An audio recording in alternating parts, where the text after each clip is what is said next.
Friends, I must confess, I never thought that CRNA registration has been made this easy and so simplified for internationally educated nurses to be able to get their registration in such a timely manner. I can't deny the fact that CRNA has done an impressive job in streamlining the whole process of registration. And in this video, I'm going to be sharing information on the whole registration process, from the requirement to the steps to your registration, and the 5 pathways or options that you can be able to use to get registered. So if you have been interested in registering with the College of Registered Nurses of Alberta, or if you're planning to move to Alberta, then get ready with a notebook and a pen.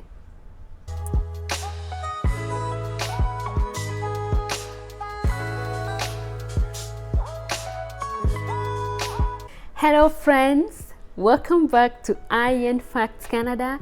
My name is Anne, a registered nurse here in Canada, and I'm so excited to be here today to bring you all this information so that you can be able to get ready to register with CRNA. If it's your first time here, feel much welcome. To my returning subscribers, welcome home. So one more thing that I really want to request from you guys is that if you have not subscribed to this channel, kindly go ahead and subscribe, and don't forget to share this information and to like this video, and also to put on your notification bell so that you can get notified once we upload a new video. And without further ado, let's get started. So we are going to begin with the registration requirements, and these are just the basic requirements for anyone who wants to register with CRNA, whether you're internationally educated or whether you are educated in Canada. This is for everyone. And number one is the demographic information. So that is basically your personal information, your identification. So that is generally your personal information, okay? The other thing is the registration exam. As you all know, Canada has an entry exam, and that is NCAS. So anybody who is registering or who want to practice in Canada must have passed their NCAS exam to be able to get a full license and practice in Canada. So for CRNA, they still require you to do your NCAS, all right? The third thing is post-secondary education. So you must have graduated from an approved nursing program for you to be able to register with CRNA, okay? The other thing is your language proficiency. They require that you are able to communicate in English, whether spoken, written, in reading, in listening, to be able to provide care, okay? And don't worry, I'm going to give you ways in which you can be able to prove your language proficiency without having to sit for an exam, okay?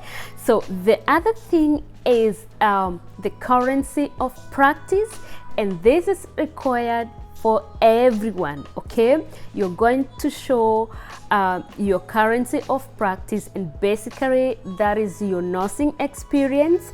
So we are going to go into detail into that. The next thing is the continuing competency. That is only for registered nurses who are already practicing in Canada. So if you are an internationally educated nurse, you're not yet registered, you don't have to worry about continuing competency. That's something that we do every year to maintain our competency, okay? The other thing is good character. You are going to demonstrate that you're a person of a good character, and that is by attesting to questions to affirm that. And that is where you're going to complete your criminal record. If you're in Canada, you're going to do it online. If you're outside Canada, then you're going to request that from your home country so that you can be able to verify that and that you have not been convicted in any way. All right. So the other thing, you must demonstrate that you are fit to practice. Okay. So, and it is your responsibility to make sure that you maintain your fitness to practice, and you're going to answer a few questions to confirm that you are fit to practice, and that is your physical and mental health, to confirm that you are not in any addiction, whether alcohol or any drug addiction, and that you are capable to provide care without compromise. All right. Okay, so the next thing is the jurisprudence course. So you'll be required to do a jurisprudence course and thereafter pass an exam, and it's all about the nursing ethic, practice in Canada, all that kind of stuff. You're going to learn that in the module and then do an exam, and you must pass that exam. All right. The last thing is the liability insurance. Just in case you are served with a court order or you are sued for something for any reason, just be ready for that, and that's why we need the liability insurance. We have 5 steps to the registration, and we are going to go into more details in each of the steps so that you can be able to understand and be able to know what to prepare or what to do or where to start from. Okay, so step number 1, it's for you to create an account with the CRNA, and so you'll be required to go to the CRNA website at the College Connect and be able to create an account, and that is just to say who you are, then build your profile, validate your identity, where you'll be required to send a government issued ID, and then you're going to pay for your account creation. Our second step is to demonstrate your eligibility. Okay, so for you to be eligible to apply with CRNA, there are few things that you must be able to meet, or you must be able to show to be able to be eligible. Okay, number 1 is the currency of practice. So if you have already passed your NCAS exam, then you already meet this requirement.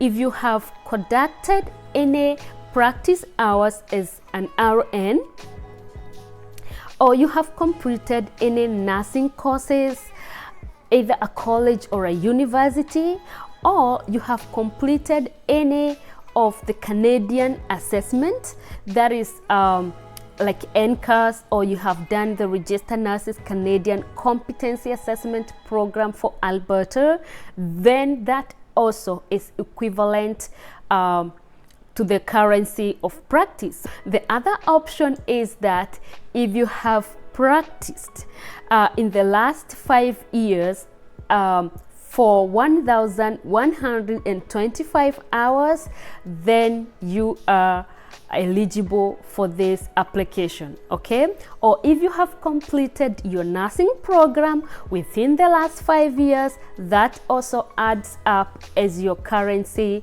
of practice and therefore makes you eligible to apply. Okay, if you have also completed a bridging program and that should be a recognized bridging program. Then you also meet the currency of practice, and you are eligible to apply with CRNA. Okay, so you have quite a number of options for you to choose from to demonstrate your currency of practice. The next thing that you're going to be looking at is your language proficiency. Okay, and that is your English.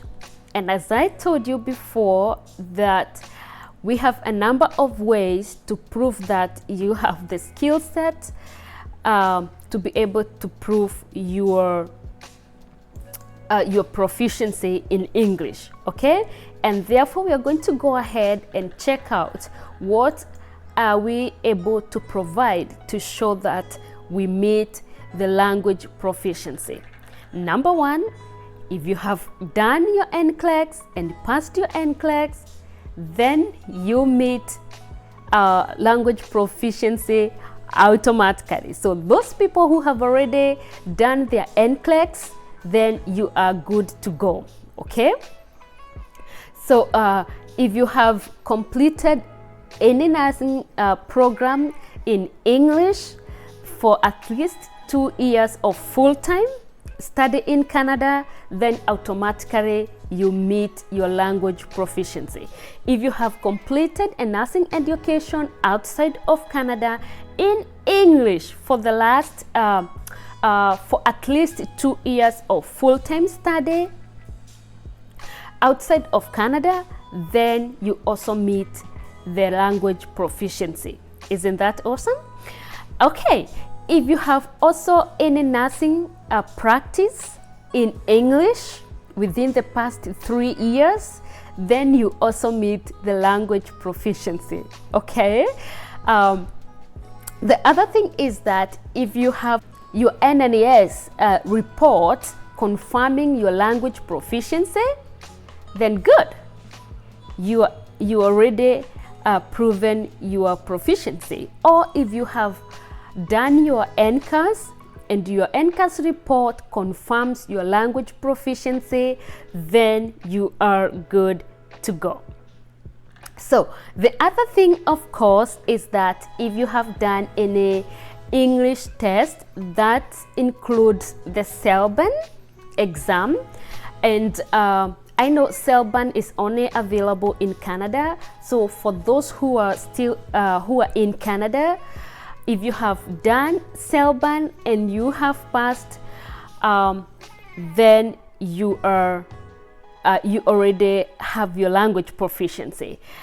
For those who are writing their IELTS, then you will be able to demonstrate your language proficiency with a scoreboard of 7. Okay, so you need to score 7 in listening, 6.5 in reading, and 7 in speaking, and 6.5 in writing, and overall a scoreboard of 7. The next eligibility criteria is the post-secondary education requirement. Okay, and what this means is that if you have completed a nursing program that is equivalent to Canadian standard, then you are good to go. You're going to be required to prove that through a credential assessment. The next eligibility criteria is a criminal record check, and that can be done online for those nurses who are registering from within Canada. And those of you who are outside of Canada, you'll be required to complete a background check from your home country, and then you're going to send in that document to CRNA. Okay, the next thing is you will be required to attest to the truth of your information. So there is going to be a form where you're going to fill in that all the documents you have provided, it's all truth, and you're going to attest to that. All right.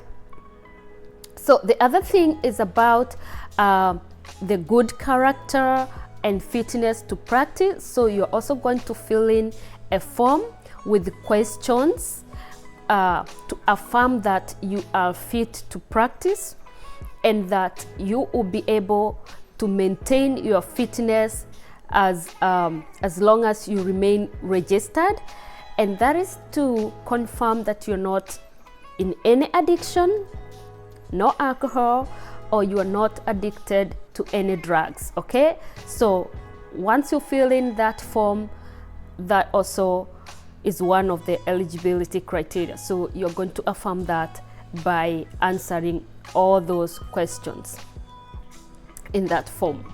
All right, so now that we have met our eligibility criteria, we are going to go ahead to the third step. And in the third step is where we are going to confirm our competency. Okay, and so in this third step, this is where we are going to find the options and the pathways that we can be able to choose from to be able to demonstrate our competency and to be able to register with CRNA. Okay, so and we have 5 options to choose from. Number 1, for you to be able to demonstrate your competency, okay, number 1 is for those people who have already done their NCLEX. So if you have completed your NCLEX, then you have already met your competency. Okay, you just need to send in the verification of your NCLEX. All right, then we have the chosen few, or the 8 countries who have a very, very high advantage in this application. So those people who are currently registered in these countries, then your competency is already approved by CRNA. So if you're from the UK, if you're from the United States, from the Philippines, from India, from Australia, from Nigeria, my Nigerian sisters and brothers, if you're from Jamaica, if you're from New Zealand or Ireland, then your competency is already approved. Our third pathway is if you have an equivalent education. And what that means is that if you have done your credential assessment and your report states that your education is equivalent to that of Canada, then you meet this competency. Okay, so if you have your IQAS, if you have your ICES, if you have your WES, and it states that your nursing education is equivalent to that of Canada, then you are good to go. If you have been able to complete any assessment, either in Alberta or NCAS, and you are successful in that assessment, then you are good to go. Okay, the other thing is that if you have been able to get your NNAS report and your report states that your education is comparable or it's somewhat comparable, then you have met this competency. So you can go ahead and continue with the next steps. So this is why I'm saying CRNA has really streamlined this process, and you have all those options to choose from to demonstrate your competency. Okay, so it's not a must for you to go in to do a competency assessment. No, you don't have to do a competency assessment. If you have your ECA that states your education is equivalent, then you are good to go. For those who have already done their NCLEX, you don't need to do any competency assessment. That is enough for you. If you have your NNAS report, you are good to go, as long as it's equivalent or somewhat comparable. And there is somewhere they say, even if it says it's uncomparable, you can go ahead and speak with your registration navigator, and you can be able to be guided on the way forward. So it's not like you are cut off from the registration. So there's still a way for you to do it. Okay, so in our fourth step, we are going to prepare to practice in Alberta. Okay, and we have specific requirements to do that. And requirement number 1 is the jurisprudence course. And then you're going to complete another course that is protecting patients from sexual abuse and misconduct course. Okay, so you're also going to do that online, and I believe there should be an exam for that too. And then the other thing is to purchase your professional liability protection. Our final step is to pay and to declare. Okay, so you're going to make your payment through the options provided, and then you're going to review your application and confirm its accuracy.